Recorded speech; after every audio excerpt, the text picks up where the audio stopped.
চাঁদের মতো বউটাই আইনা দিয়াছিলাম মোরে, এই বউ নিয়া সুখ হইল না আমার এই সংসারে। দিনে রাইতে আমার সাথে খালি ঝগড়া করে, কথায় কথায় বাপের দেয়া বস্তুর খোটা মারে। দাদা কেন করাইলা আমায় বিয়া, আমি চিন্তায় বাঁচি না।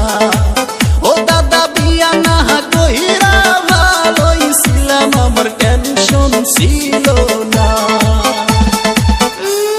খালি নিজের ডাই কইল, নিজের ডা মশমশা পরের ডা উত্তা। দাদা হুনো, 4 মাস হইছে বিয়া হইছে, কাছে আসে নাই, আমার কাছে বৈশা একটু আদর করে